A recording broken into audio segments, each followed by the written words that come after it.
Sir G9 ଓଡ଼ିଆରୁ ରାୟଗଡ଼ାର ସନ୍ନ୍ୟାସ ସୁବୁଦ୍ଧି କହୁଥିଲେ। ଆପଣଙ୍କ ପରିଚୟ? ଆପଣ ଜାଣିଛନ୍ତି ମୋତେ ଫୋନ୍ କରିଛନ୍ତି ନା ଜାଣି ଆପଣ ପରିଚୟ ଦିଅନ୍ତୁ ସାର୍, ଆପଣ ପରିଚୟ ଦିଅନ୍ତୁ। ଆପଣ ଜାଣିଛନ୍ତି ନା ନାଇଁ ଫାଷ୍ଟ କୁହନ୍ତୁ। ନା ନା ଆପଣ ପରିଚୟଟା ଦିଅନ୍ତୁ। ଆପଣ ପରିଚୟ ଫାଷ୍ଟ ପରିଚୟଟା ଆପଣ କ'ଣ କେଉଁ ଜାଗାରେ ଅଛନ୍ତି କ'ଣ ଅଛି ଆମେ ଜାଣିବା ପାଇବୁ ନା। ମୁଁ ଆର୍ ଡ଼ି ଅଫିସରେ ଅଛି। ଆର୍ ଡ଼ି ଅଫିସ କ'ଣ ଅଛନ୍ତି ଆପଣ? ସିନିୟର ଆସିଷ୍ଟାଣ୍ଟ ଅଛି। Senior assistant. ତା ପରବର୍ତ୍ତୀ ଆଉ କ'ଣ ଅଡ଼ିଟରରେ କ'ଣ ଅଛନ୍ତି? ଅଡ଼ିଟର ଅଛି। ଅଡ଼ିଟର ଅଛନ୍ତି। ଅଡ଼ିଟରରେ ହିସାବରେ ଆପଣ କାର୍ଯ୍ୟ କରୁନାହାନ୍ତି ହେଲେ ଆପଣ ସିସି ଆପଣଙ୍କୁ 3-4 ଦିନ ତଳେ ତାଗିଦ କରିଥିଲେ। ହଁ, ସିସି ସାର୍ କହିଥିଲେ ଯେ ଅଡ଼ିଟରର କାମ ହେଉଛି ବିଲ୍ ଫର୍ମ ବାହାର କରିବା। ଆଜ୍ଞା। ହେଲେ ସେ ଜିନିଷଟା ମୁଁ ବି ଜାଣିନି ଅଡ଼ିଟରର କାମ ବିଲ୍ ଫର୍ମ ବାହାର କରିବାରେ। ଆଜ୍ଞା। କାହିଁକିନା ଆମକୁ ଯେତେବେଳେ EMB ଟ୍ରେନିଂ ଆସିଥିଲା, EMB ଟ୍ରେନିଂରେ ଆମକୁ କୌଣସି ଅଡ଼ିଟରକୁ ଡାକି ନାହାନ୍ତି, କେବଳ ଜେଇକୁ ଡାକିଛନ୍ତି। ଆଜ୍ଞା। ସେଇଥିପାଇଁ ଆମେ ଜାଣିନୁ EMB ଏଣ୍ଟ୍ରି କରିବା କେମିତି। ହେଲେ ଗୋଟେ ସିସି ଯଦି ଜାଣିନାହାନ୍ତି, ସିସିଠୁ ଆପଣ ଅଧିକା କ'ଣ ବୁଦ୍ଧିମାନ କି? ଜମାନେ ଆପଣ OPW କୋଡ଼ରେ କେଉଁଠି ଲେଖା ହେଇଛି କି? କ'ଣ OPW କୋଡ଼ରେ କେଉଁଠି ଲେଖା ହେଇଛି କି? କ'ଣଟା କୁହନ୍ତୁ। ଗୋଟେ ଅଡ଼ିଟର କାମ କରିପାରିବନି ହେଲେ OPW କୋଡ଼ରେ କେଉଁଠି ଲେଖା ହେଇଛି କି? ଅଡ଼ିଟର କାମ ହିଁ କରିବ। ଆଜ୍ଞା। ଅଡ଼ିଟର କାମ ଆଜ୍ଞା ହଁ, ଅଡ଼ିଟର କାମ ପାଇଁ ଆପଣ ସିସି ନିର୍ଦ୍ଦେଶ ଦେଲେ। ସିସି କ'ଣ କହିଲେ? ବିଲ୍ ଫର୍ମ ବାହାର କରିବା ଦାୟିତ୍ୱ ଆପଣ ଆଗରେ କହିଛନ୍ତି। ଜେଇଙ୍କର କହିଲେ, ଜେଇଙ୍କର ନୁହେଁ। କେମିତି କହିଲେ? ଆପଣ କହିଲେ ଜେଇଙ୍କର ହେଲେ। ହଁ, ମୁଁ ତ କହିଲି। ଆପଣ ସିସି ଆଗରେ କହିଲେ ଜେଇଙ୍କର। ହଁ, ମୁଁ କହିଛି। ବିଲ୍ ଫର୍ମ ଜେଇ କେବେ କାଢ଼ିବେନି। ଜେଇଙ୍କର କାମ ହେଉଛି ଫିଲ୍ଡ ୱାର୍କ ଦେଖିବ, ବିଲ୍ କରିବ, ତାଙ୍କର କାମ ସରିଲା। ସେ ଆଉ ତାପରେ ଅଡ଼ିଟର କାମ କ'ଣ ଅଛି? ବିଲ୍ ଫର୍ମ କିଏ କାଢ଼ିବ? ସେଇ କଥା ଆପଣ ନିଜେ କୁହନ୍ତୁ। ମୁଁ ତ କହିଦେଲି ଯେ ଅଡ଼ିଟରର କାମ ନାହିଁ ବିଲ୍ ଫର୍ମ କାଢ଼ିବାଟା। ମୁଁ ମୋର ଆପଣଙ୍କର ପ୍ରେସ୍ ରିପୋର୍ଟ ହିସାବରେ ମୁଁ ମୋର କହିଦେଲି। ନା କହିଦେଲେ ମନା ନାହିଁ। ଏବେ କଣ୍ଟ୍ରାକ୍ଟ ଅସୁବିଧା ଭୋଗୁଛନ୍ତି, କାରଣ ଆପଣଙ୍କ ଷ୍ଟାଫ୍ ଯୋଗୁଁ କଣ୍ଟ୍ରାକ୍ଟ ଅସୁବିଧା ଭୋଗୁଛନ୍ତି। ଠିକ୍ ଅଛି, ବୁଝିଲେ ନା? ଆପଣ କହିଲେ ଯେ ସିସି ସାର୍ କହିଲେ ଯେ ବିଲ୍ ଫର୍ମ ବାହାର କରିବା ଦାୟିତ୍ୱ ହେଉଛି ଅଡ଼ିଟର। ଆପଣ ବି କହୁଛନ୍ତି ବିଲ୍ ଫର୍ମ ବାହାର କରିବା ଦାୟିତ୍ୱ ହେଉଛି ଅଡ଼ିଟର। ମୁଁ କହୁଛି ବିଲ୍ ଫର୍ମ ବାହାର କରିବା ଦାୟିତ୍ୱ ଅଡ଼ିଟରର ନାହିଁ।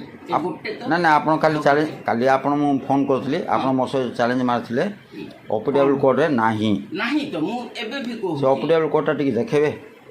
ସେଟା ସିସି ସାର୍ ଆଗରେ ନା ଆପଣ କହିଲେ OPW କୋଡ଼ରେ ଲେଖା ହେଇଛି କହିଲେ ଆପଣ କହିଲେ ଯେତେବେଳେ ଆପଣଙ୍କୁ ନା ଅଡ଼ିଟରର କାମ ବୋଲି ସେତେବେଳେ ପଚାରିଲି କି କାହାକୁ?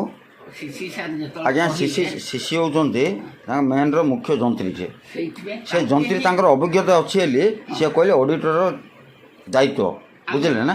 ଆପଣ କହିଲେ OPW କୋଡ଼ରେ ଅଛି ବୋଲି ଆପଣ କହିଛନ୍ତି। OPW କୋଡ଼ଟା ଟିକେ ଦେଖାଇ ଦିଅନ୍ତୁ। କେଉଁଠି? ମୁଁ ଦେଖେଇବି, ସିସି ସାର୍ ଆଗରେ ହିଁ ଦେଖେଇବି। ଆପଣ କଣ୍ଟ୍ରାକ୍ଟରଙ୍କୁ ହଇରାଣ କରନ୍ତୁ ନାହିଁ।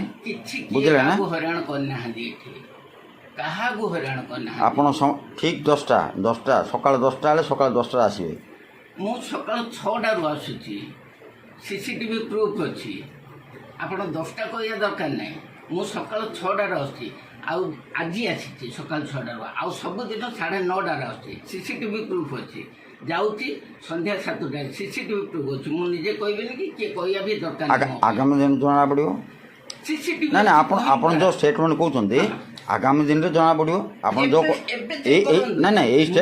ନାଇଁ ସାର୍, ଆପଣ ଯେଉଁ ଆଜିର ଷ୍ଟେଟମେଣ୍ଟ ଯେଉଁ କହୁଛନ୍ତି ଆଗାମୀ ଦିନରେ ଜଣାପଡ଼ିବ। ଆପଣଙ୍କ କ୍ୟାସିୟର ରୁମ୍ କେତେଟା ଖୋଲା ହେଉଛି, କେତେଟା ବନ୍ଦ ହେଉଛି, ଆଗାମୀ ଦିନରେ ଜଣାପଡ଼ିବ। ଆପଣ ଲିଭ୍ ଲେଟର୍ କାହାକୁ ଦେଉଛନ୍ତି, କାହାକୁ ଦେଉଛନ୍ତି ନା କୁହନ୍ତୁ। ମୁଁ 1/11/2024 ଏଇଠି ଜଏନ୍ କଲି। ଆଜ୍ଞା। ସେଇଠୁ ଆଜିକୁ କେତେ ମାସ ହେଲା? 4 ମାସ 5 ମାସ ଜାଗାର କଣ୍ଟିନ୍ୟୁ CCTV ଦେଖିକିରି ଆସନ୍ତୁ। ନା ଆଗାମୀ ଦିନ ଆପଣ କଥା ନାହିଁ। ଏବେ ଆପଣ ପ୍ରେଜେଣ୍ଟଲି ପଚାରୁଛନ୍ତି, ପ୍ରେଜେଣ୍ଟଲି ଦେଖନ୍ତୁ। ଆଗାମୀ ଦିନ କଥା ମୁଁ ଛୁଟି ଯଦି ନା ଆପଣ ତ କହୁଛନ୍ତି ସତ ହେଇପାରେ, ଆପଣ ଯେଉଁ କହୁଛନ୍ତି ସତ ହେଇପାରେ।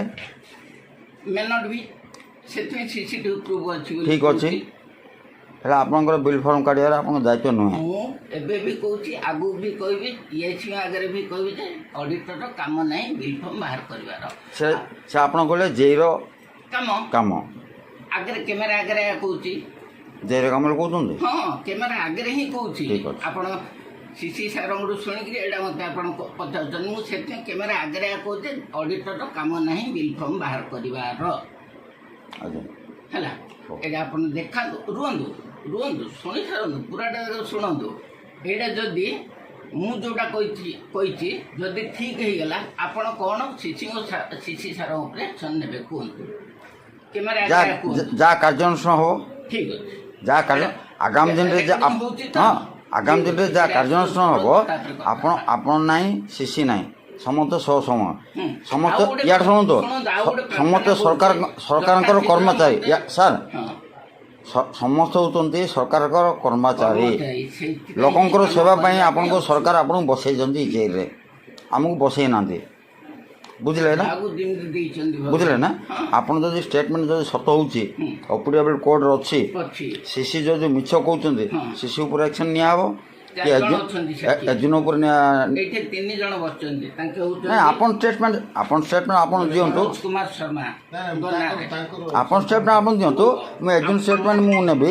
ବୁଝିଲେ ନା ଶେଖର ଜିଏଟେ ଆପଣଙ୍କ ନାଁ ଧର୍ମେନ୍ଦ୍ର ନାୟକ ମିଶିକି ଆସିଛନ୍ତି କି ହେଲେ ଆପଣ ଷ୍ଟେଟମେଣ୍ଟ ଆପଣ ଦିଅନ୍ତୁ। 3 ଜଣ ଧର୍ମେନ୍ଦ୍ର ନାୟକ ଶେଖର ଜିଏଟେ